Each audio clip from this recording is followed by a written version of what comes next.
Nahodha na afisa wa kwanza wa ndege ya Air Canada Express wamefariki dunia baada ya ndege yao kugongana na lori la zimamoto kwenye barabara ya kurukia ndege muda mfupi baada ya kutua katika uwanja wa ndege wa LaGuardia mjini New York City.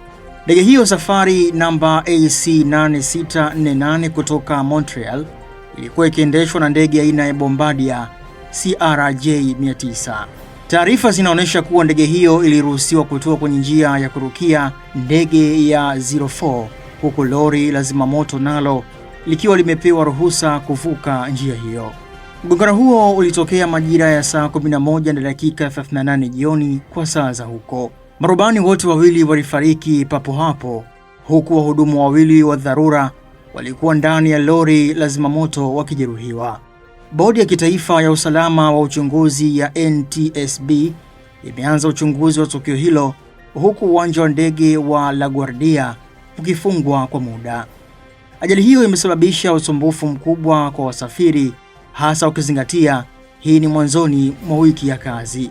Ingawa LaGuardia si kubwa kama uwanja wa ndege wa JFK au uwanja wa ndege wa Newark, bado ni miongoni mwa viwanja 20 vyenye shughuli nyingi zaidi nchini Marekani, ikihudumia takribani abiria 50,000 kwa siku.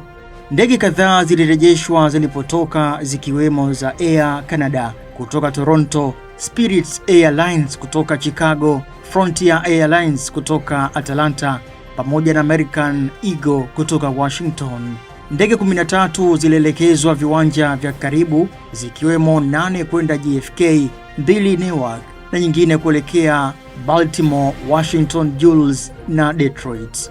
Ndege zilizokuwa zikisubiri kupaa zilirejeshwa kwenye mageti na abiria kushushwa. Taarifa zinaonyesha kuwa zaidi ya safari 230 zimeathirika, huku nyingine nyingi zikicheleweshwa au kupangwa upya.